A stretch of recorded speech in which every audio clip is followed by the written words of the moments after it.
Dragi prijatelji, još jedanput vas sve lijepo pozdravljam. Zahvaljujem što ste došli ovdje. Ovdje ima i ljudi puno ljudi ima koji su jučer bili. Pa evo, nadam se da ću dobro sve odraditi kao jučer. Da ne bude nisi rekao ovo ili ono, pa me slobodno posjetite. Jučer, kada sam pitao da li ima pitanja na kraju, pa su svi šutjeli, a onda smo u kutevima raspravljali o nekim stvarima. Pa evo, slobodno pitajte ako vas nešto još zanima oko Vukovara, dapače, ja ću odgovoriti ono što znam, što ne znam, naravno ne mogu odgovoriti. Malo će me dekoncentrirati ovaj miris sa strane, možda će ubrzati tribinu, evo. Zahvaljujem udruzi branitelja, možda sad neću kompletan naziv izreći, ali Kastava, što su, se kaže Kastava? Kastava. Dobro, što sam danas ovdje, naravno zahvaljujem, mogu sada reći već i prijateljici Ivi, jer na neki način je ona sve ovo od jučer pa danas se tu dogodilo u ovoj organizaciji da su zajedno ona i branitelji Kastava, župniku naravno, što smo danas ovdje.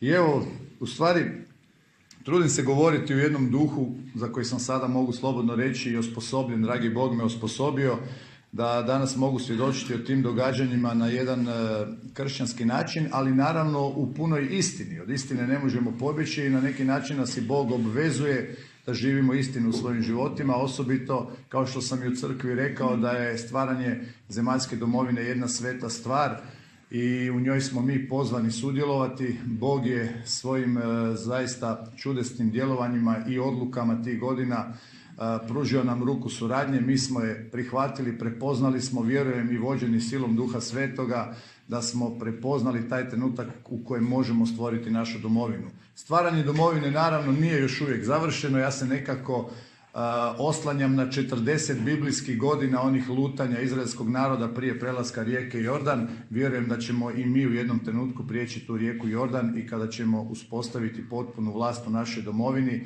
a zaista ta vlast je potpuna kada je Isus Krist kralj koji kraljuje, kada mi kao narod, u većini narod koji shvatimo da je jedina vlast u Bogu, u Isusu Kristu, a onda mi kao njegovi suradnici vodimo na našu domovinu na najbolji način.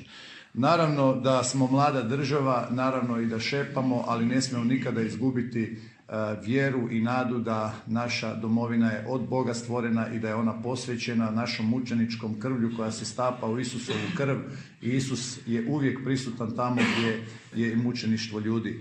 Pa evo, htio bih nekako, kako bi obranio zašto govorimo o ovome, zašto govorimo o Domovinskom ratu, zašto govorimo o tim vremenima, uvijek se pozivam na naš najveći kršćanski katolički autoritet, to je Papa Franjo, i on je, slušajući dva teška svjedočanstva dvojice svećenika i jedne časne sestre u posjetu Sarajevu, koji su također bili u zarobljeništvu i na srpskoj i na muslimanskoj strani, kada ih je poslušao, Papa Franjo je rekao ovo: svjedočanstva govore sama za sebe i to je jednostavno memorija vašeg naroda. I narod koji zaboravlja svoje sjećanje nema budućnosti. Ovo je sjećanje vaših otaca, majki, predaka u vjeri. Govorili su nam samo troje, iza njih stoje toliki koji su propatili isto. Draga braćo i sestre, nemate pravo zaboraviti vašu povijest, ne za osvetiti se, nego za biti mirotvorac. I upravo iz ovih razloga nekako sam našao potvrdu da imam pravo svjedočiti, govoriti o tome, o tim vremenima, ali isto tako pozivam i sve svoje i prijatelje i braću, branitelje da govore o tim iskustvima stvaranja domovine, da govore i o teškoćama i patnjama, ali da se prisjete i svih trenutaka kada su čudesno prolazili i svoja preživljavanja i nekakve akcije kada možda nisu ni imali šanse da će u tim akcijama pobijediti, a eto netko je, velikim slovom netko, vodio čudesno njihov um i njihovu ruku i njihovo sve ono što su davali u toj obrani domovine. Vrlo često kada govorimo o tom ratu, o Domovinskom ratu, a i primjer je i sam Vukovar, u nekim trenucima zaista možemo vidjeti da je Bog ima u Bibliji puno puta kada izraelski narod napreduje u tom osvajanju tog teritorija, onda ima tu puno i nerazumijevanja. Uvijek se to prevodi da su oni bili barbari koji su sve živo pobili, međutim ima to jedan svoj drugačiji smisao i kontekst kada oni osvajaju zemlje koje im je Bog obećao i onda kada su bili i malobrojni, čak u jednom tamo kada napadaju Gideon, onda ih ima samo 300. I kaže, Bog je zamutio pamet njihovim protivnicima. Mi kada bi gledali realno bitku za Vukovar, ona sa njihove strane je bila potpuno besmislena. Potpuno bitka koju su morali vojnički potpuno drugačije odraditi. Recimo da su Vukovar samo blokirali, to svi danas znamo, da su ga samo blokirali i krenuli dalje kako su oni imali plan spajanja Banja Lučkog korpusa koji je već ušao u zapadnu Slavoniju i spajanja sa snagama Novosadskog korpusa i prve vojne oblasti praktički koja je napadala Vukovar, da su samo Vukovar izolirali i krenuli dalje u trenutku tamo kraj 9. mjeseca kada mi tek dobivamo naoružanja, kada tek dobivamo tenkove. U jednom trenutku mi imamo 200-tinjak i nešto tenkova, imamo trećinu osposobljenih posada. Nemamo ljudi, recimo ja sam u prvoj brigadi isto imao tu ta saznanja poslije kada sam istraživao te stvari. Imali smo haubice, topove, mi nemamo ljudi. I oni taj trenutak ne koriste da krenu dalje, da nas osvoje onako kakav je bio plan. Oni su imali svoj plan osvajanja Hrvatske kojeg su se na svu sreću u jednom trenutku, i ja tu isto vidim Božju dimenziju, zamutili su si pamet. Ja sam i preslušao preko 200 sati njihovih kojekakvih tajnih razgovora snimljenih. Danas oni već ima ih dosta u opticaju i na internetu. Pročitao sam negdje ukupno što dokumenata, što raznih izvora, negdje oko 15.000 stranica materijala. I zaista u njihovim tim sastancima ima zanimljivih, pa na neki način po ljudsku i smiješnih stvari. Recimo imaju generalštab i njihova vlast, tu je bio i Milošević, oni raspravljaju i sad u jednom trenutku oni generali ne znaju koliko MIG ima goriva u svom avionu. I onako Milošević, koji jedini nije među njima vojnik, digne se i kaže onako, pa što ja znam, onaj moj avion od vlade ima jedno 3000 litara goriva, mogao bi toliko i MIG imati. I onda se oni sjete, da, ima. Recimo, ima tu neke situacija koje mi zaista na nekakvoj razumskoj razini ne možemo drugačije gledati nego da je zaista u nekim trenucima Bog zamutio pamet našim neprijateljima. Isto tako Vukovar, ja sad neću ulaziti široko u tu temu, ima jedna velika zabluda u Vukovaru, nažalost ona je najraširenija među Vukovarcima, to je takozvana izdaja Vukovara. To može na kraju, ako vas bude zanimalo, kad završim ovaj službeni dio, ja vam mogu u par crtica, to je jedno posebno predavanje od nekih 45 minuta gdje se argumentirano treba predstaviti situacija u Hrvatskoj u tom trenutku i zašto Vukovar na neki način nije mogao drugačije proći nego tako što je prošao. Evo, pa to ćemo, onako daću si malo za pravo da na kraju kad završimo ovaj dio, onda ćemo možda koju riječ i o tome, jer to su sve istine koje moramo braniti. Moja misija nije politička, moja misija nije zastupanje nikoga, moja misija je istina. Evo, tako da u tom kontekstu o tim vremenima govorim. Moja knjiga Preživio sam Vukovar i Ovčaru, evo, to je već 7. godina kako je ona postala jedan svjedočki dokument. Ovo je sada jedno dopunjeno izdanje od prošle godine. Naime, tu sam dopunio nekakva nova saznanja. Vi koji ste čitali stara izdanja knjige, onda imate tamo onu dvojicu braće koja prolaze velepromet gdje mlađeg brata ubijaju i tu sam otkrio njihov identitet i konačno znamo ime i prezime i na kraju i pravu dob tog tada dječaka, a meni je isto važno da ta istina u punini bude zapisana kako je. I u knjizi je jedna od novih i bitnijih stvari je i taj 6. autobus o kojem se dosta priča. Pomalo probijam, što se kaže, u javnost, da se točno zna što je o 6. autobusu, jer nažalost trenutno je u postupku izrada jednog filma koji također nosi naslov 6. autobus i koji bojim se da bih mogao zbuniti javnost u kontekstu što je zaista bilo sa 6. autobusom. Kao što sam rekao i u crkvi, ova knjiga i moje svjedočanstvo je u stvari svjedočanstvo mog osobnog iskustva, kako je Bog djelovao, kako me spašavao, svjedočim o njegovoj ljubavi, milosrđu i na neki način naumu zašto me spasio. Evo i ovdje Papa Franjo kaže, slušajući tih 3 ljudi, kaže, govorili su samo 3, a iza njih stoje toliki koji u stvari ne mogu govoriti. I vjerujem upravo da kao što sam rekao, vi mnogi znate, i evo i protekli dana sam opet nešto prozvan i kroz Indeks i kroz Novi list. Da, ja sam živio jedan period svog života koji je bio loš. Ima tu naravno kroz medije i manipulacije, ima naravno i neistina, ima i dio istine, uvijek se to tako na neki način predstavi, ali sve to, ja ću čak se usuditi reći, i sve dobro što sam u životu napravio. A pazite, to dobro je i moja obitelj, mojih 6 sinova, moja supruga Vlatka. i sve ono loše što sam u životu napravio nadilazi sve to. Jer je ovo bila jedna sveta stvar, danas sam izabran od Boga, s punim autoritetom to danas prihvaćam, biti svjedok tog vremena i naravno staviti pred vas i sebe potpuno u svakom pitanju koje vas zanima. Kao Božji svjedok ja vam mogu odgovoriti, jer mi smo kršćani nade. I svakom je dopušteno da se raskaje, da pače pozvani smo na to, raskajati svoj grijeh, staviti ga pred Boga, naravno i pred čovjeka ako smo nekom počinili zlo, pokajati se za taj grijeh i krenuti dalje u život. Pa zamislimo, svako od nas ovdje sigurno u svom životu ima stvari s kojima se ne ponosi i kada nitko od nas ne bi imao nadu, mi u stvari više ne bi trebali živjeti. Pa evo, nekako s tom nadom govorim i ovim vremenima koja jesu bila teška i gdje smo zaista svjedočili teškim mučeništvima, i upravo i vjerujem da ta mučeništva su jedna naša velika nada koju imamo pred Bogom, jer i mi kao narod imamo svojih grijeha. Pa evo, ja ću ukratko sada proći kroz ove događaje u Vukovaru. Ja sam kao pripadnik 1. gardijske brigade sa svojih točno 18, znači nas je 19 bilo koji smo krenuli prema Vukovaru krajem 9. mjeseca. Mi smo dobrovoljno tražili da odemo u Vukovar. Ulazimo u grad 1.10. u 4 sata ujutro, tada se već vode velike bitke za grad.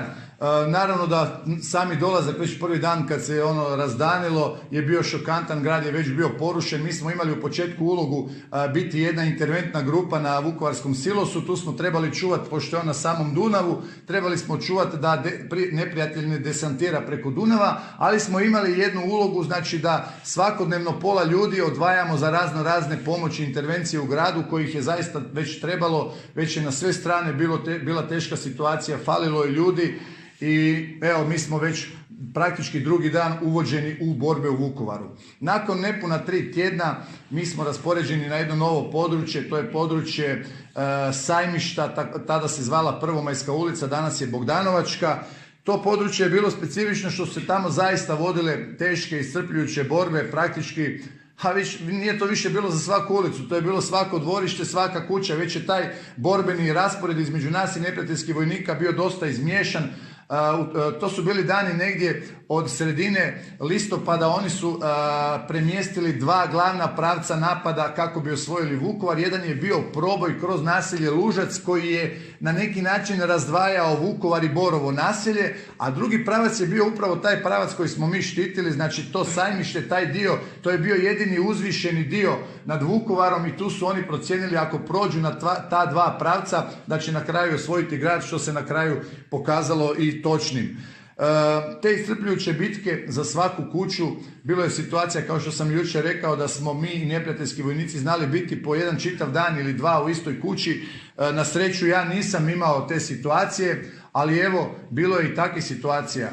Znalo se recimo dogoditi tijekom noći jer su borbe trajale od samog jutra do kasno na večer, kada bi se borbe utišale, mi smo doslovno jedni druge čuli kako šapćemo. Bilo je, sjećam se, 2 situacije gdje su se doslovno dogodile da su se naši i neprijateljski vojnici susreli. Susreli su se i jedan drugog su zgrabili, recimo bio jedan primjer recimo gdje četnik nije imao bradu, a naš Vukovarac je imao bradu. I drugi naši dečki koji su tu bili u blizini gdje su se naši, nisu u biti znali na kojeg trebaju reagirati. Recimo, bilo je takvih situacija i te borbe su naravno zahtijevale ogromne gubitke. Nas je na tom području bilo raspoređeno 157.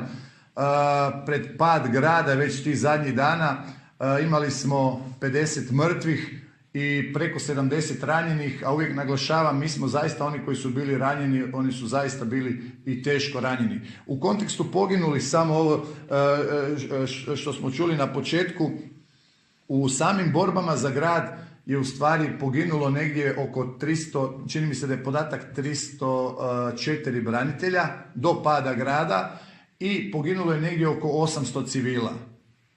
Ali ono što je najtragičnije, poslije pada grada je, nažalost, ubijeno gotovo 1600 ljudi. I to je najtragičnije praktički da je više ljudi ubijeno poslije pada grada nego za vrijeme borbi. Tako da je ukupan broj naših ubijenih, znači i na kraju imamo još uvijek 300 ljudi koji se smatraju nestalima. Kada i njih pribrojimo, znači mi moramo priznati da su to sigurno ljudi koji mi nikada nećemo, možda ćemo ih naći, ali koji sigurno su poginuli. Tako da nekakav podatak poginulih ljudi je 2800, sad nemojte me za svaki broj uhvatiti. Ali kad gledate u kontekstu Domovinskog rata od 15.000 ubijenih naših ljudi u Domovinskom ratu, pazite, ako gledamo, to je gotovo 3.000 ljudi je ubijeno u Vukovaru.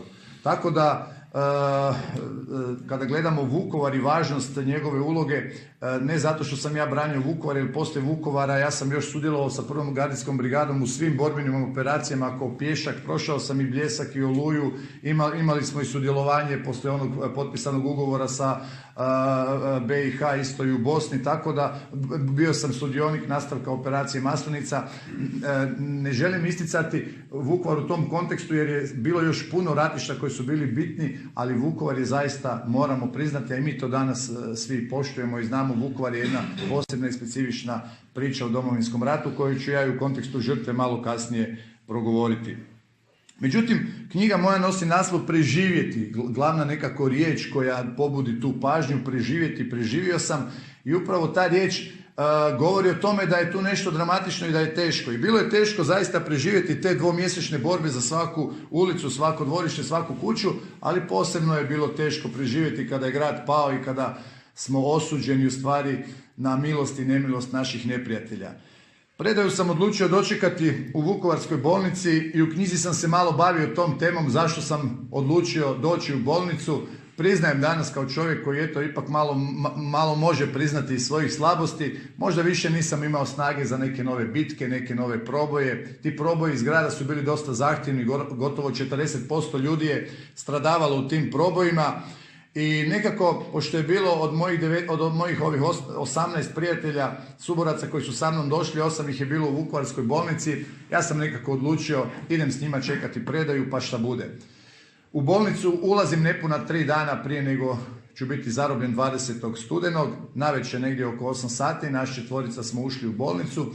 Međutim, volim uvijek naglasiti, taj treći dolazak u bolnicu je bio onako dosta meni bolan, jer sam prije toga 2 puta dolazio u bolnicu kao vojnik, kao netko ko štiti te ljude na kog se oni mogu osloniti. Međutim, taj treći dolazak je bio dolazak bez oružja, naš 4 smo u jednoj kući onako potpuno razrušeno, ni deke, ni krova, odložili te naše puške, izljubili ih, gotovo ono, ko da su osobe. A mogli smo ih baciti, isto bi bilo. I onda dolaziš u bolnicu i shvaćaš da ti više nikog ne štitiš, nikog ne čuvaš, ti ljudi u stvari više nemaju nikakvu zaštitu. Pored svega toga, iako sam došao zbog svojih prijatelja i s njima čekati tu predaju, logično je bilo da je osoblje bolnice ipak nekako izoliralo ranjenike, a mi koji smo bili ne ranjeni, mi smo ipak dobili jedan drugi dio bolnice. I u tom dijelu bolnice ja sam našao jedan, oni to zovu stari dio bolnice, jedan kutak sam našao, to je jedno skladište lijekova i nekih materijala. Tu sam se zabio u jedan kut, uzeo krunicu u ruke i počeo moliti, vapiti Boga da me spasi.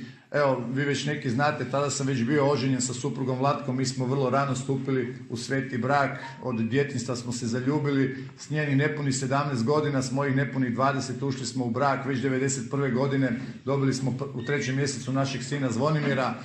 Par dana, ja sad ne znam točno koliko, ali 10 dana, možda 15 prije nego ću otići u Vukovar, saznali smo da Vlatka nosi našeg drugog sina. I zaista vapio sam Bogu da me živoga vrati doma, da nekako ipak sve bude na kraju dobro. Iako smo mi imali obećanja da ćemo mi biti predani na slobodni teritorij, da ćemo ići prema Vinkovcima i tako dalje, ali naravno da smo se svi bojali te predaje i ostalo je to pouzdanje u dragog Boga da će me čuvati i spasti na tom mom putu koji je slijedio. Predaja je počela 20. studenog u 9 sati ujutro i tu smo nas 260 izvedeni ispred bolnice, praktički zadnji ljudi koji su ostali u bolnici osim osoblja. Izvedeni smo u to dvorište, sve je bilo pod nadzorom naravno Jugoslavenske narodne armije, oficira, podoficira. Tu su nas u dvorištu već pretresali, na ulici je vani bilo već 5 autobusa spremni za nas. Međutim, nažalost oko ograde tog dvorišta bolnice je velika skupina četnika, dobrovoljaca, teritorijalaca koja nam prijeti da je nama danas zadnji dan, da će nas sve poklati, da ćemo vidjeti što oni znaju. Međutim, u tom trenutku čak je bilo u tom pretresanju nekih manjih grubosti, onako koja pljuska i to. I onako u tom trenutku, ma dobro, samo vi prijetite, nema veze ako bude i nešto batina, idemo mi prema Vinkovcima. Do tom trenutku sve se čini ok, sve se čini dobro.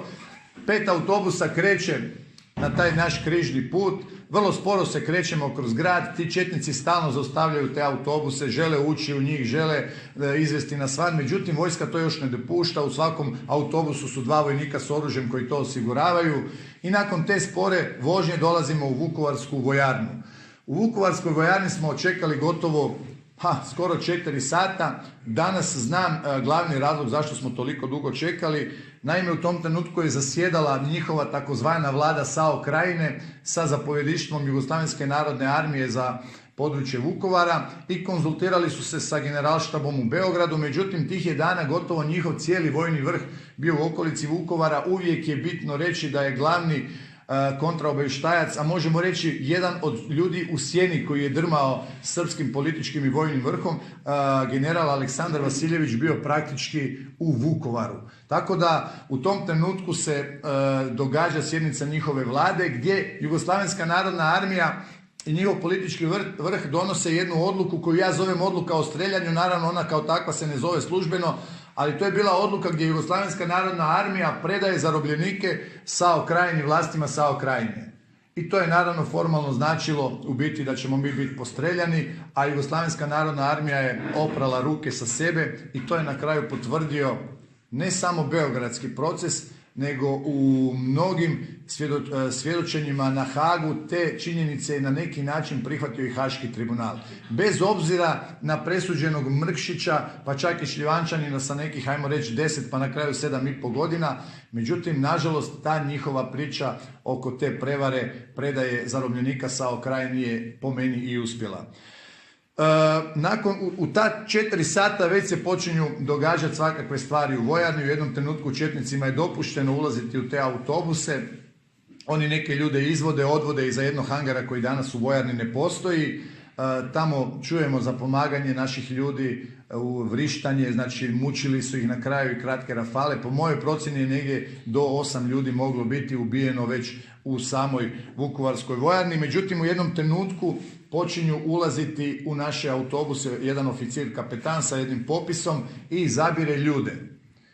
Iz tih naših 5 autobusa u jedan 6. taj autobus SNB boje je odvojeno, ja sam u svojoj knjizi procjenjivao, oko 25 ljudi. Danas, kada smo sve uspjeli saznati, danas znam da je 24 ljudi izdvojeno u taj 6. autobus i prvo oni su brutalno pretučeni. Već samo izvođenje od početka, čim su izašli vani, oni su njih tukli, na kraju pred tim autobusom su ih još dobro prebili. Onda kad su ih ubacili u taj 6. autobus, onda su ih još dobro, ono što se kaže, i u tom autobusu tukli, gazili nogama, lupali puškama. Međutim, što je zanimljivo s tim 6. autobusom?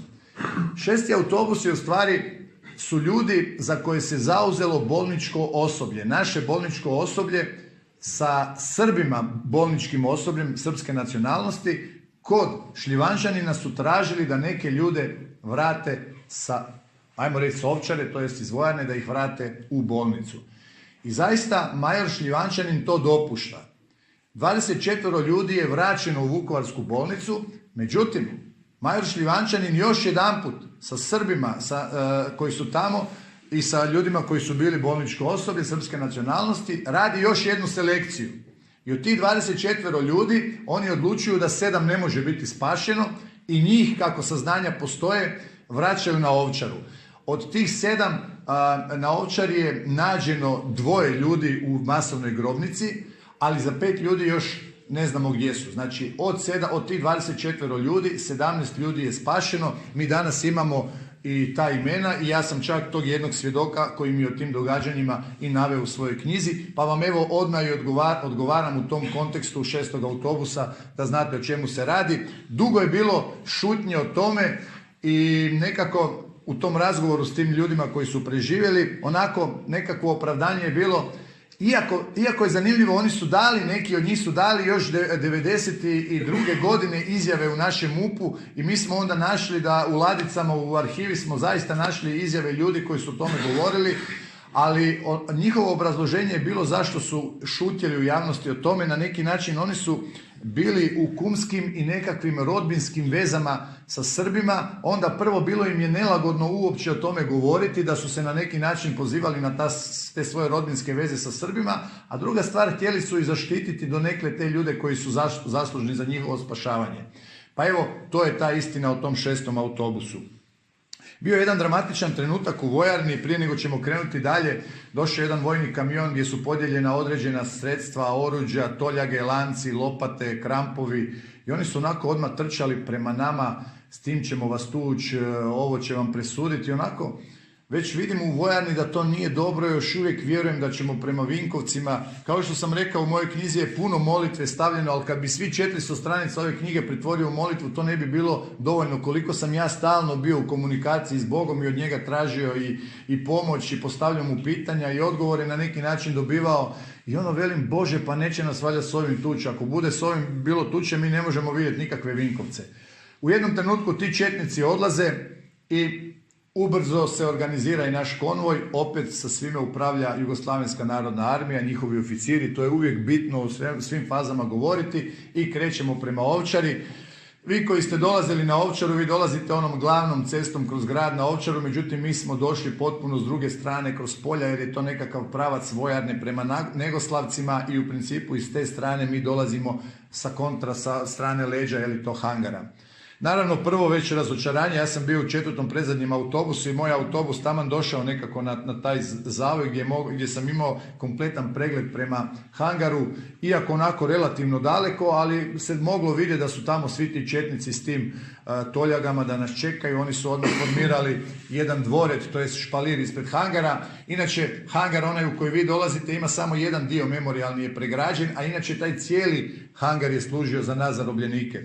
Način je bio da bi mi morali iz autobusa izaći van, jedan po jedan, odmah stati onaj zarobljenički položaj, ruke na leđa, glavu dole. Nije nitko od nas bio vezan, barem ono što sam ja vidio, velika većina nije bila vezana, ali je bilo jako osiguranje. Oni su imali 2 reda ili vojničkim nazivom 2 ešalona osiguranja. Jedan je bio na nekih 50 metara oko te zone iskrcaja zarobljenika gdje su bili transporteri raspoređeni sa teškim strojnicama i upereni naravno prema zarobljenicima i autobusima, a drugi bliži ešalon je bio u biti njihovi vojnici, JNA i vojna policija, koji su odmah čim bi mi izašli iz autobusa, oni su odmah na nekih 10-15 metara se postavili s puškama uperenim prema nama, tako da neke mogućnosti za bijeg u principu i nije bilo, ali je bitno reći da je od nas 200, po mojoj procjeni u stvari nekih 260 do 270 ljudi, negdje 80% ljudi su bili baš ranjenici, bilo je čak i ljudi bez donjih ekstremiteta, tako da većina tih ljudi nije ni bila sposobna za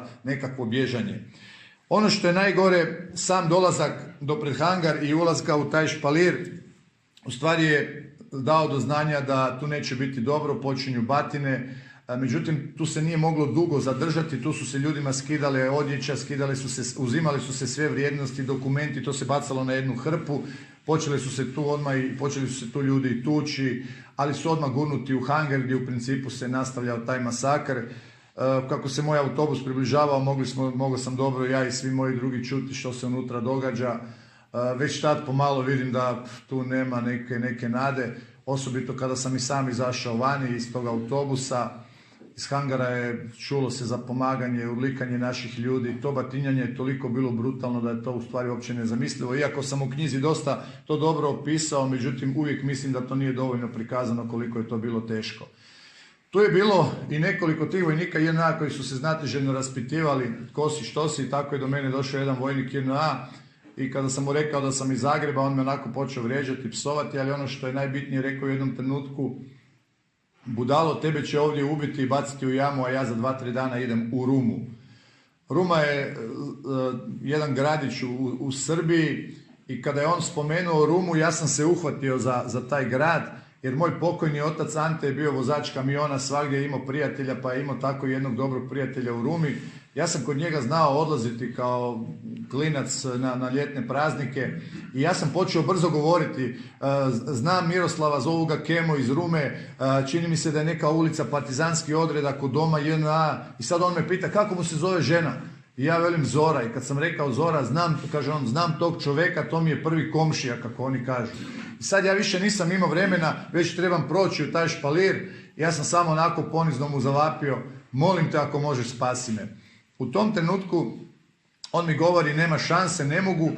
Ja taman ulazim u taj dvoret, počnem dobivati te svoje prve batine, skinuta mi u tom trenutku jakna, strgana mi je krunica, iz novčanika su iščupali sve one moje dokumente, razbacali, nešto sitno novaca mi uzeli, ali u novčaniku sam imao jednu fotografiju supruge Vlatke i sina Zvonimira, on je tu imao jedno 4-5 mjeseci, bio onako jedna vesela, nasmijana beba, baš ono osmijeh od uha do uha. I ta fotografija je u stvari meni služila u mojim teškim trenucima u Vukovaru na neki način da se, kako bi rekli modernim rječnikom, resetiram, da se osvježim. Ono kad bi imao neke trenutke, te pauze od borbe, onda bi uzeo tu fotografiju i gledao njih. Međutim, tu pred hangarom ona je baš pala onako na kontra stranu, na bijelu stranu. Ja sam se onako štitio od tih batina koliko sam mogao, ali sam što duže htio zadržati pogled na toj fotografiji, jer u stvari u tom trenutku shvaćam da mi Vinkovaca nećemo vidjeti, da ćemo mi tu biti pobijeni. Čuo sam to i od vojnika. Ono što se u hangaru događalo dalo je do znanja da tu nema nikakve razmjene i nekako taj pogled na toj fotografiji, iako na bijeloj strani bio je moj nekakav oproštaj s obitelji. Gurnut sam u lijevu stranu tog hangara, baš su u tom trenutku žestoko tukli Sinišu Glavaševića.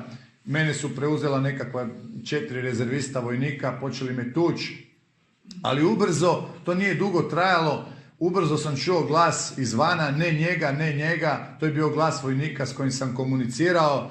On je došao u društvu jednog kapetana i rekao mu je, druže kapetane, dajte da ovog čoveka spasim, znam ga od prije. I tu on mene onako zagrlio me, kapetan mu je rekao, izvedi ga vani, čuvaj da ga četnici ne ubiju.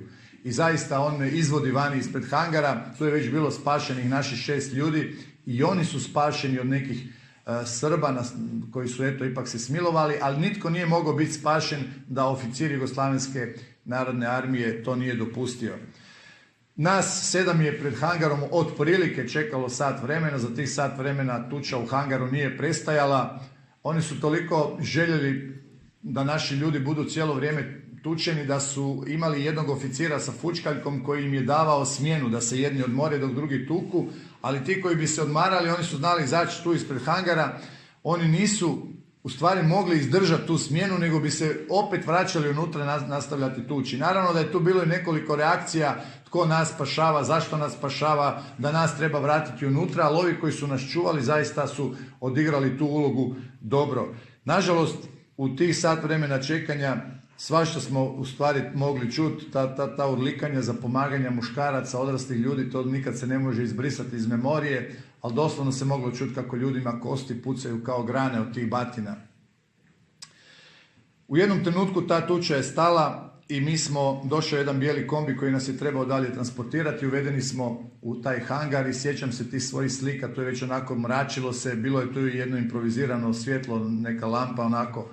I sjećam se tih slika, ulazim unutra i vidim prvo te mučitelje, te neprijateljske vojnike, oni su bili potpuno u jednoj goloj vodi, iz njih se pušilo, oni su bili premoreni, znojeni od te tuče naših ljudi. Druga slika je bila slika Osjeta, baš taj miris koji mi je onako prodro u mozak. Miris patnje, znoja, krvi, počelo mi se povraćati, htio sam u jednom trenutku Bože probudi me, da ovo nije istina, želim izaći iz ovog filma, ovo se ne događa, ovo samo sanjam.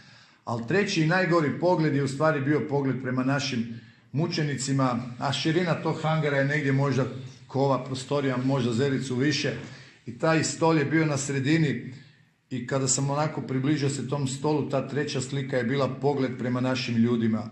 I sad gledaš ih izmasakrirani, izmučeni, počinješ i prepoznavati neke svoje prijatelje. Sjećam se Olivera Jovanovića, on je bio jedan od naših najboljih boraca tamo, 18 godina. Oni su tukli ljude s tim lancima koji nisu bili debeli.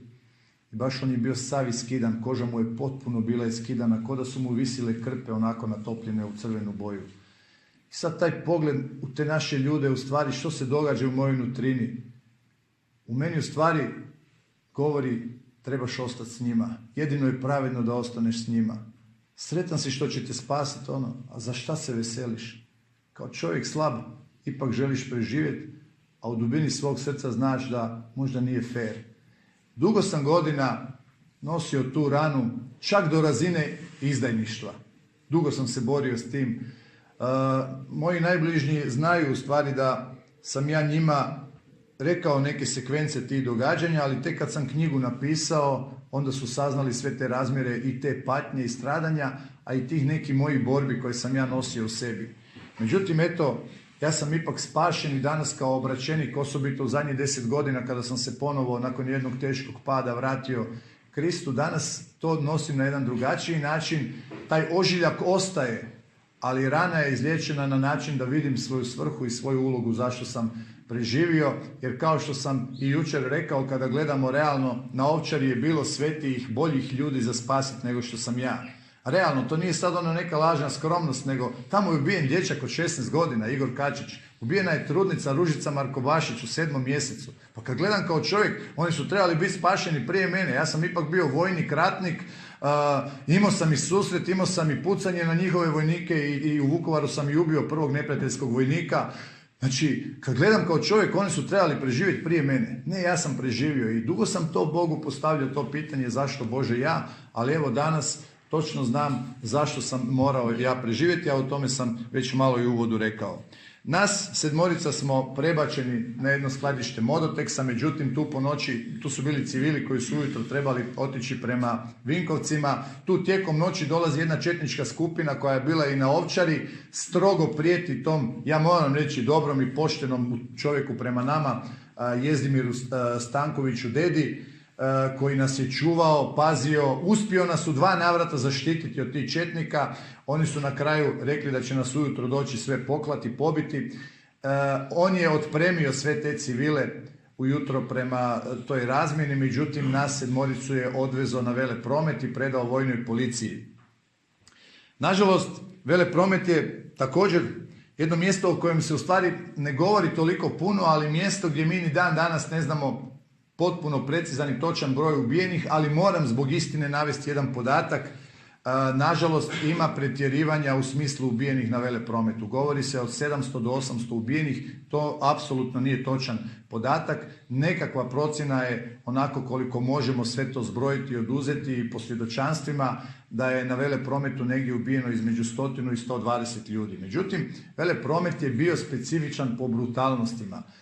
Gotovo za nijednu smrt koja nam je poznata na Veleprometu mi ne znamo da je netko ubijen vatrenim oružjem, da je streljan, nego su svi mučeni, ubijani su uglavnom noževima, neki su nažalost i sjekirama tučeni, tako da je Velepromet bio izrazito brutalno mjesto. Kroz Velepromet je u nekakva 4 dana prošlo nekoliko tisuća naših ljudi i tog 21. u podne kada mi dolazimo na Velepromet, mi smo bili zadnjih 70 zarobljenika i nismo bili u onim limenim hangarima, nego smo bili u jednoj stolariji, tamo vi koji ste bili na Veleprometu, tamo je ona jedna spomen ploča, i tu smo mi boravili u 2 prostorije, čuvala nas je vojna policija, Velepromet je bio pod upravljanjem Jugoslavenske narodne armije, ali nažalost tu su opet dolazili četnici, neki koji su onda sebi izabirali ljude i mučili ih. I tako taj dan ulaze u naše prostorije, doslovno nas je u mojoj prostoriji nas je bilo negdje oko 25 do 30, ulazi s nožem, bira nas, ti, ajde van. Ono što je najgore, odmah tu su se ljudi morali skinuti do gola i tako goli otići u mučeničku smrt. To je sve bilo blizu nas. Imali smo i prozor jedan koji je bio razbijen i čuli smo sve što se događalo. Nažalost, teška mučenja naših ljudi i pokušavam usporediti tu spiralu zla još od doba Isusa Krista. Naš gospodin Isus Krist je u stvari na križu bio potpuno gol, razapet. To je, smrt na križu je najsramotnija smrt koja je mogla biti u to vrijeme, ali crkva zbog čednosti stavlja pokrivku na njega. Ali zanimljivo je što je Isus Krist morao proći mučenje, ponižavanje, gol, otići u smrt, na kraju biti ubijen. Kada gledam i kompariram to zlo koje ima isti obrazac i na Ovčari i na Veleprometu. Na Ovčari isto ljude skidaju, muče ih, na kraju ih ubijaju, znači ponižavanje maksimalno. Na Veleprometu, barem taj dan svjedočim tome da su ljude isto tako izveli van, ponižavali, skinuli ih do gola, teško mučili i onda ih na kraju ubili. I zaista jedan trenutak, evo prvo želim reći u stvari da je od nas 7 koji smo preživjeli Tihomir Perković isto izveden na veleprometu i ubijen od svog prvog susjeda.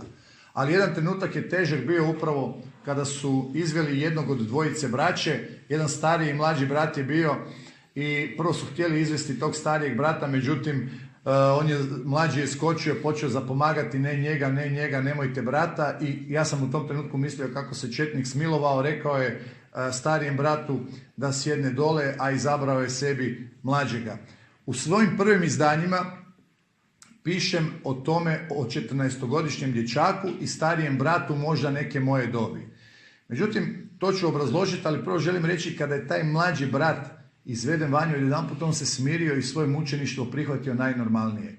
Nažalost, njegovo mučeništvo je jako dugo trajalo, predugo, mi smo sve to slušali, bio je to trenutak kad sam u Vukovaru prvi put gorko zaplakao, baš sam počeo plakati, zabio sam glavu u koljena, svi u toj prostoriji, bilo je i starijih ljudi puno od mene, počeli su plakati, ja sam onako počeo se čak i svađati sa svojim Bogom, pitati ga za smisao svega toga, ali sjećam se onako iz mene je baš izašlo, Bože, ovo ne može biti mržnja čovjeka prema čovjeku, naroda prema narodu, ovo je gore i teže od toga, ovo je čisto očitovanje zla i sotone u tim ljudima.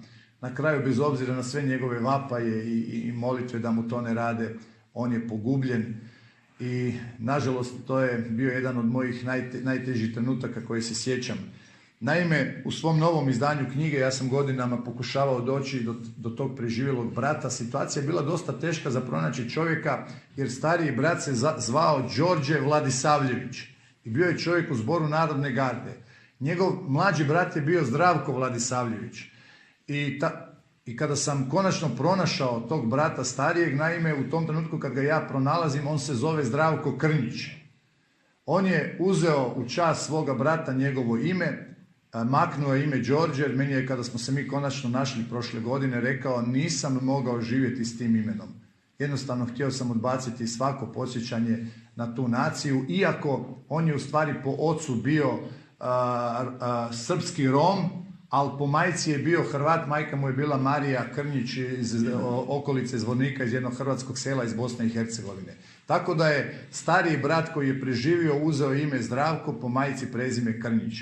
Međutim, ono što je dobro zbog istine, tada saznajem da je i on bio nešto ipak stariji od mene, ali i njegov brat, kojeg je on u trenutku dok ga četnici izvode vani štitio da ima 14 godina, bio je, ajmo reći, nešto mlađi od mene, nešto manje od 20 godina. Međutim, vrlo je specifično, oni su izuzetno niska rasta. Taj stariji brat je meni negdje do moje pola glave, a ja sam 175 visok. A njegov mlađi brat je bio još za pola glave manji od njega, tako da zbog tog niskog rasta on je njega pokušavao zaštititi na takav način da ima 14 godina, pa zato u prvom izdanju moje knjige i stoji taj podatak. On postoji sada ovdje, samo što u dopunjenom poglavlju ja naravno pišem o istini, jer uvijek je važno, naš narod toliko ima te patnje da u nijednom trenutku ne smijemo pretjerati, samo staviti istinu i to nam je potpuno dovoljno. Nažalost, došao je trenutak i na mene, red na mene, izvode me, međutim, po mene dolazi jedna četnička skupina koja nije taj cijeli dan bila tamo i odvode me u jednu kuću gdje sam mučen.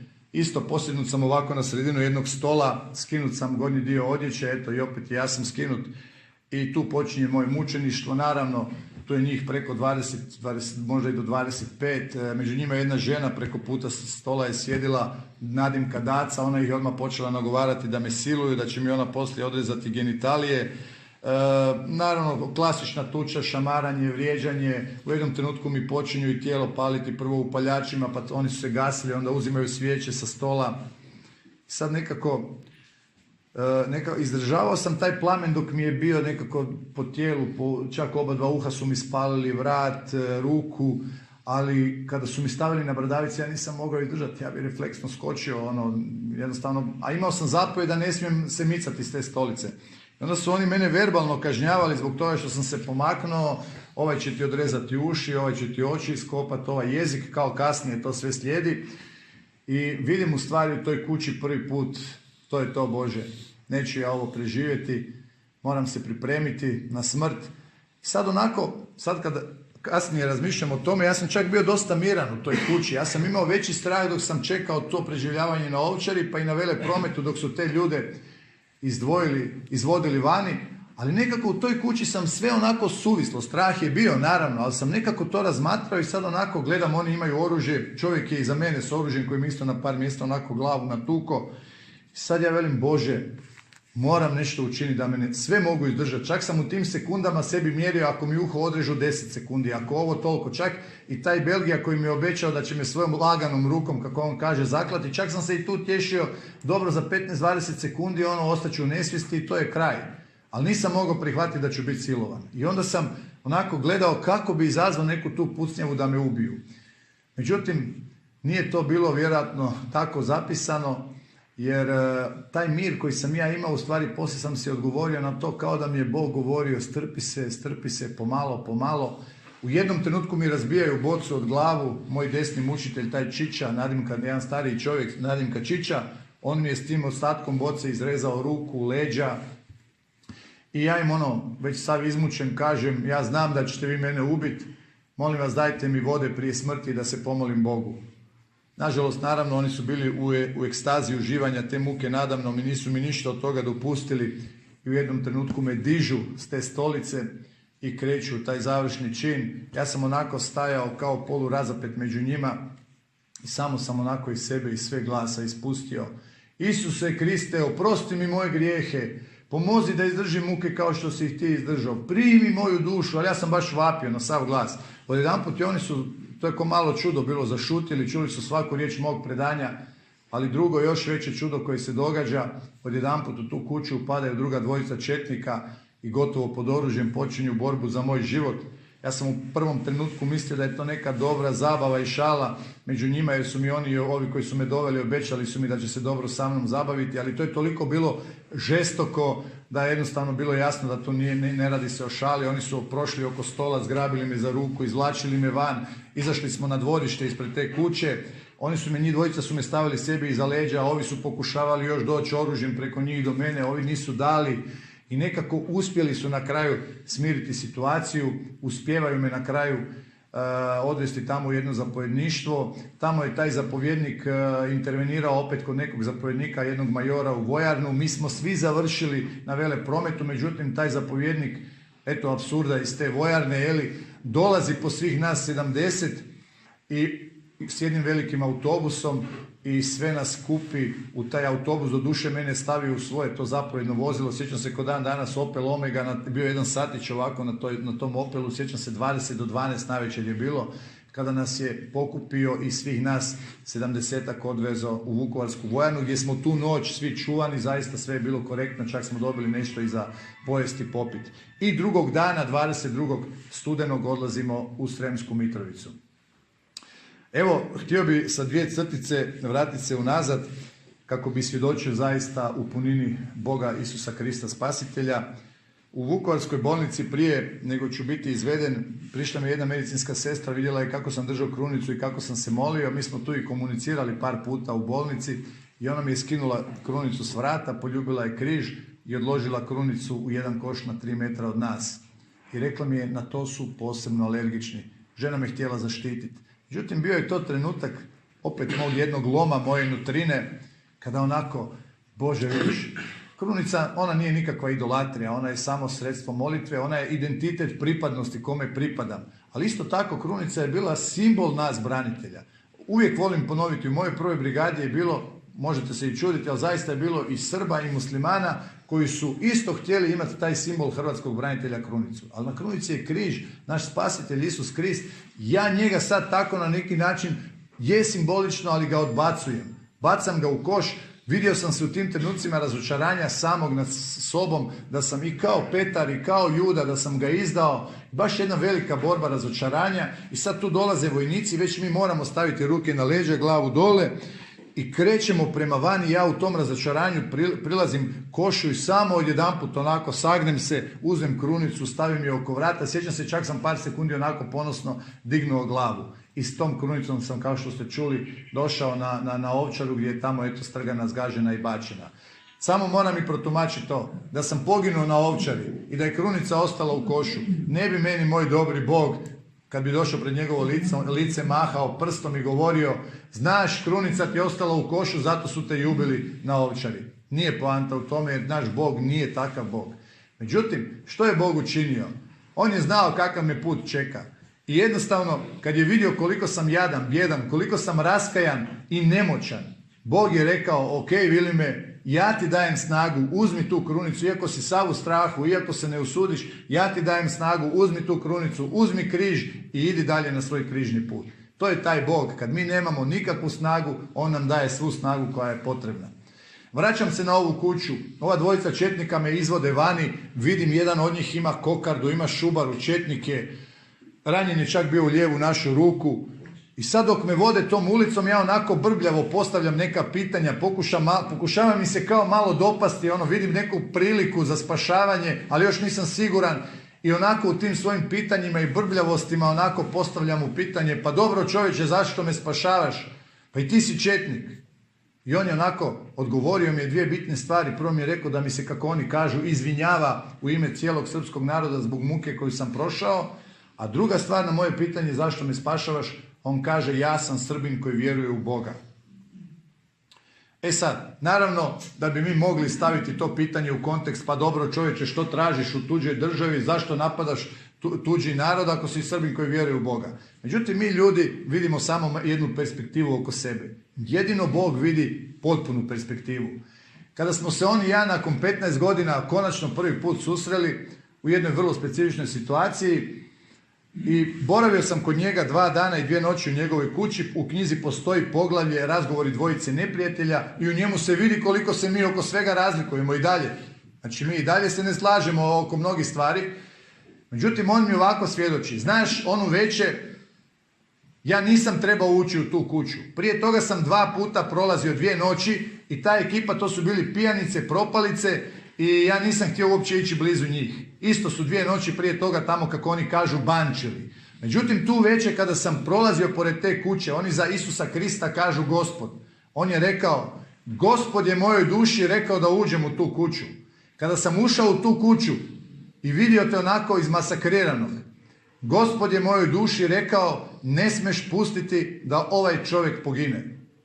I kada sam mu zahvaljivao i pokušavao sam to nekoliko puta jer sam zaista osjećao zahvalnost prema tom čovjeku, on me uvijek u tome sprečavao, pa na neki način skoro da se i ljutio i rekao bi mi, nemoj meni zahvaljivati, ja sam grešnik, smrtnik koji mora još puno okajati svojih grehova da bi bio spašen od Gospoda.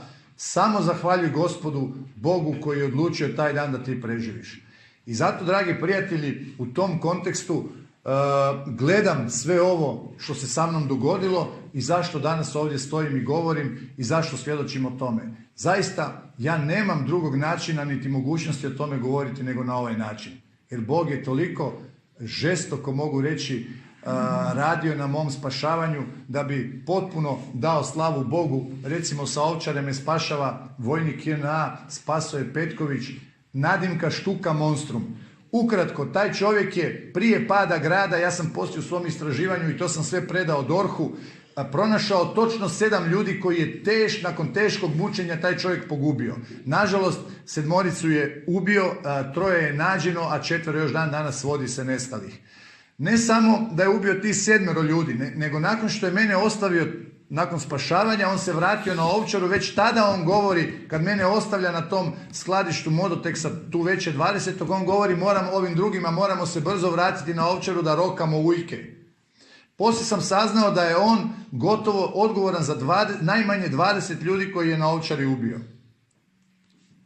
I taj čovjek je u jednom trenutku osjetio u svom duhu neku samilost da me spasi.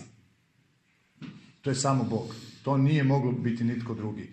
Možda bi po ljudsku gledali ova dvojica što su me iščupali ovih 20 i nešto, oni su imali i snagu autoriteta jer je jedan od njih dvojice bio visoko u hijerarhiji Šešeljevog četničkog odreda tih dobrovoljaca koji su došli iz Srbije. Tako da je on i imao snagu autoriteta, praktički bio je na terenu drugi čovjek.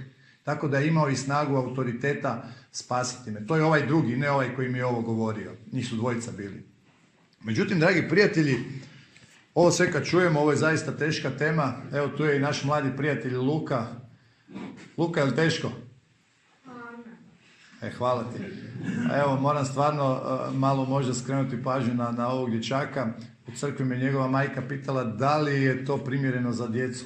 U stvari, ja moram biti iskren da ni sam nikad ne znam što bi odgovorio. Ali sam se dosta puta susreo s djecom koja jako lijepo to slušaju, jako lijepo prihvate to. I Luka, hvala ti od srca što si imao želju danas ovdje biti ovdje. I evo, sada ćemo malo govoriti o nekim dobrim stvarima, pa evo mi kao vjernici moramo i o ovome govoriti. Pa evo, ja bih prije nego što krenem dalje zaista htio pročitati nešto iz Matejevog evanđelja. Hvala. Htio bih pročitati nešto iz Matejevog evanđelja, a ono će nekako odrediti i cijeli naš daljnji tijek koji ćemo, evo ja vjerujem kroz 10-ak minuta i privesti kraju. Naime, Isus je u govoru na gori nama dao kompletnu duhovnost i upute kako trebamo živjeti i između ostaloga govori u jednom odjelku koji je crkva tako imenovala pod naslovom, zove se Ljubav prema neprijateljima. Isus kaže sljedeće: čuli ste da je rečeno, ljubi svoga bližnjega i mrzi svoga neprijatelja. A ja vam kažem, ljubite svoje neprijatelje i molite za one koji vas progone, kako biste postali sinovi svoga Oca nebeskog, koji čini da njegovo sunce izlazi nad zlima i dobrima i da kiša pada pravednima i nepravednima. Ako ljubite one koji vas ljube, kakvu ćete plaću imati? Zar i carinici ne čine to isto? Ako jedino svoju braću pozdravljate, što izvanredno činite? Zar i pogani ne čine to isto? Dakle, budite savršeni kao što je savršen Otac vaš nebeski. Nakon toga učenici mole Isusa da ih nauči moliti i on ih uči moliti molitvu Oče naš, ali iz te molitve Isus izdvaja jedno i kaže im sljedeće: da, ako vi oprostite ljudima njihove pogreške, oprostit će i vama vaš Otac nebeski. Ako li vi ne oprostite ljudima njihovih pogrešaka, ni vaš Otac neće vama oprostiti vaših. I mi bi stvarno ovaj Isusov govor, a ne možemo ga drugačije nazvati nego kao što su ga nazvali farizeji, tvrdi je to govor. Ali evo, mi ne želimo biti farizeji, mi želimo biti Kristovi, mi smo kršćani i ove riječi moramo u najmanju ruku prihvatiti ozbiljno, bez obzira koliko nam bile teške. I ljudski je da nam budu teške. I prihvatljivo je da nam budu teško. I prihvatljivo je da kažemo, Isuse, ja to ne mogu. Ali Isus daje recept. Ima tamo u Ivanovom evanđelju kada govori o trsu i o lozama, onda on u jednom retku kaže, ne možete, kada govori da trebamo biti nakalemljeni na trs kao loze, i on kaže, ne možete bez mene ništa učiniti. Hvala Bogu, danas moje srce zaista najiskrenije poziva na oprost, milosrđe i praštanje onako kako nas Isus Krist uči, po uzoru na njega. Isus ovdje kaže, budite savršeni kao što je savršen Otac vaš nebeski. I neko bi rekao, stani Vilime, ali to je Isus, nemoj to sad miješati. To je Isus. Međutim, naš Isus, osim što je bio Sin Božji, sami živi Bog, spasitelj, otkupitelj, on je i naš učitelj. Isus prvo nije bio lažac. Isus nam ništa ne bi ostavio u nasljeđe, ono što je lažno i ono što ne možemo. I zanimljivo je da on upravo oprost, snagu oprosta koristi kako bi ju stavio u kontekst savršenstva čovjeka. Oprost je ozbiljna stvar. Oprost nije puknuti prstom i riješiti sve probleme u životu ako imaš nekim problem. Naravno, daj Bože da nikada nitko ne mora prolaziti ovako teško i ekstremno iskustvo praštanja. Ali, dragi prijatelji, mi svi u svojim, možda obiteljima već imamo te probleme. Brat s bratom možda ne govori, sestra sa sestrom, otac sa sinom. Nažalost, nedavno smo bili na pogrebu jedne starice od 92 godine. To je meni rodbina. Sin je nakon 15 godina došao vidjeti na umoru. Mislim, to su strašne stvari. A mi smo pozvani na savršenstvo, a oprost je ta stepenica gdje mi postajemo savršeni. I zato pozivam i svoj hrvatski narod da smognu snage oprostiti i neprijateljima, oprostiti i Srbima. Možda grubo zvuči Srbima, jer naravno u hrvatskim obrambenim snagama i treba taj podatak koristiti. Bilo je 11.000 ljudi srpske nacionalnosti. Nažalost, to je dobar i velik broj, ali za ukupno koliko Srba ima premalo. Ali nažalost, upravo u većini srpskog naroda se nadvilo zlo koje su onda činili to što su činili. Ali mi trebamo smoći snage opraštati im. Ali što je oprost? Oprost nije ravnodušnost prema zlu. Oprost nije ignorirati zlo.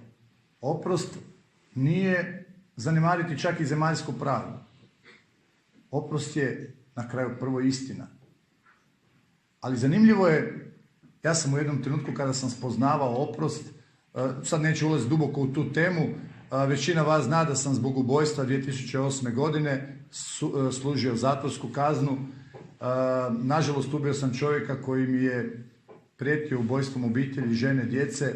To su bili nekakvi kamatarski odnosi, ima tu i puno i moje krivnje. U tom jednom trenutku naše prepirke, svađe i svega toga, iako smo mi godinu dana trudili se i višestruko vratili taj dug, međutim, nažalost, on je i dalje stiskao i u tom jednom trenutku ja sam ispalio nekoliko hitaca u tog čovjeka i oduzeo mu život. I boraveći u zatvoru, u stvari, tada shvaćam kada Isus s križa govori oprosti im oče jer ne znaju što čine. Poslije dolazim do svetog Stjepana, on se opet obraća ocu, ne uzmi im ovo za grijeh. I u stvari oprost počinje trenutkom kada ja idem prema Bogu.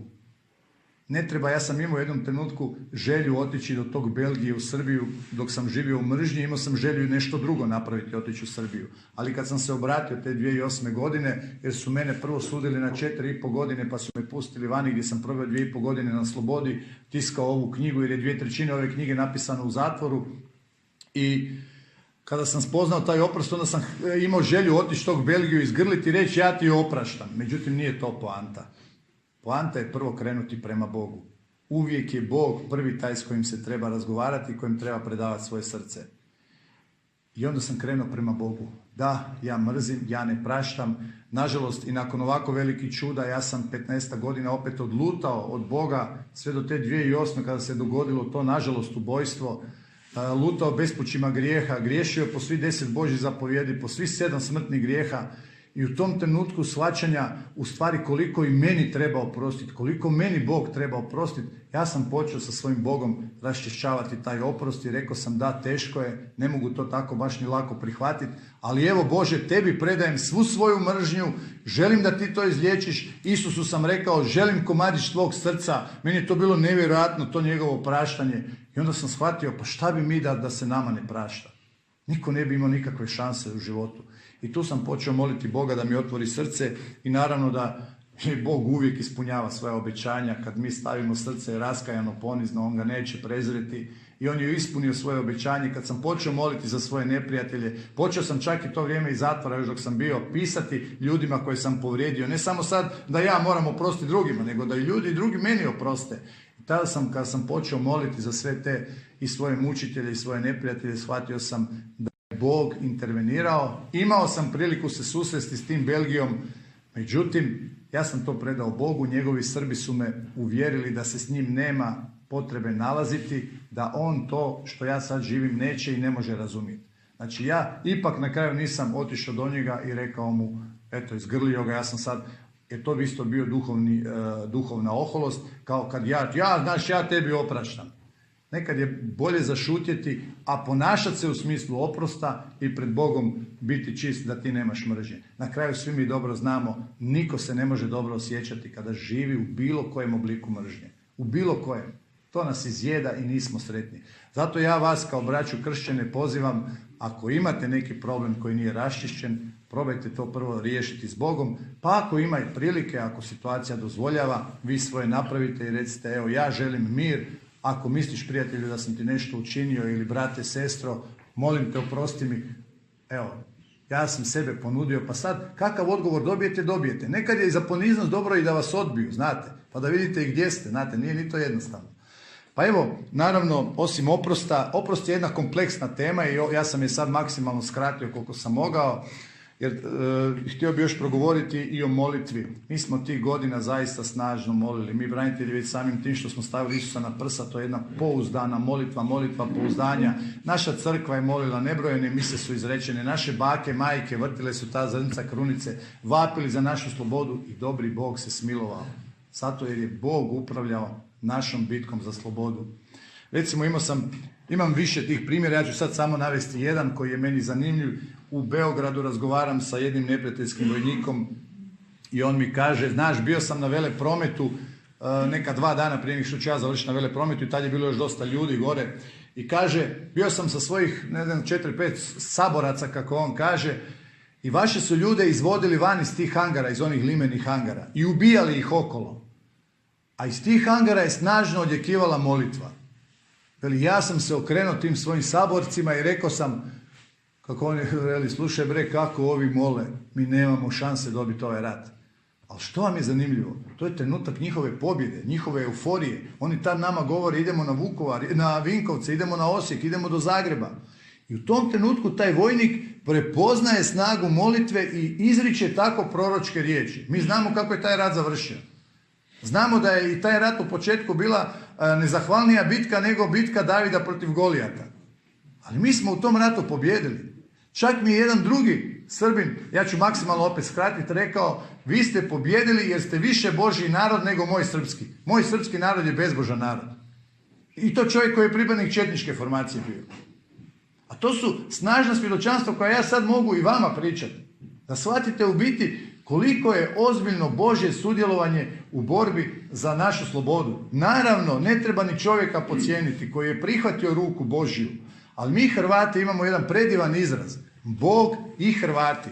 Kad ga izgovaramo i trebamo ga koristiti, ali ajmo ga živjeti u punini tog izraza. Da shvatimo da je prvo Bog s nama napred i onda mi za njim. Jer, pazite, domoljublje može postati idolatrija ako ne znamo kroz Boga promatrati svoje domoljublje. Onda nam domoljublje postane važnije od samog Boga, od nas samih, ali ne. Domoljublje je sve zajedno to. Domoljublje je ljubav prema Bogu i ljubav prema obitelji. To je domoljublje. I zato trebamo shvatiti u stvari koliko je Bog čudesno radio na našoj slobodi. I upravo u kontekstu kad Papa Franjo govori da ne smijemo zaboraviti tu povijest, pa zato ju ne smijemo zaboraviti što je to sveta povijest. Što bi bilo da Židovi nisu pisali svoju povijest? Vi znate koliko u Bibliji puta, koliko molitava, hvalospjeva, psalama ima na njihovu povijest. I zato je nemamo pravo zaboraviti, jer u toj povijesti Bog je glavna uloga. On vodi povijest naših naroda. Pa evo, osim te molitve koja je važna i dalje, koju trebamo moliti za obraćenje naših naroda. Ljudi dragi, vi koji ste pri crkvi, pri Bogu, ja obilazim dosta naših župa. Moram reći jedan razočaravajući podatak, ali to nije gubljenje nade. Mi na nedjeljnim misama, i dosta se ljudi znaju opravdavati u smislu tih nedjeljnih misa, ja vjerujem u Boga, ali naš pusti mise. A ljudi, to je svjetlo u biti, to mi koji dolazimo na mise smo svjetlo svijeta koji trebamo to svjetlo širiti na naš narod. I molite, svi od vas imate nekog za obraćenje u obitelji. Pa dajte jedan dan u mjesecu, otpostite ono što se kaže na kruhu i vodi, vi koji ste koliko toliko dobri sa zdravljem.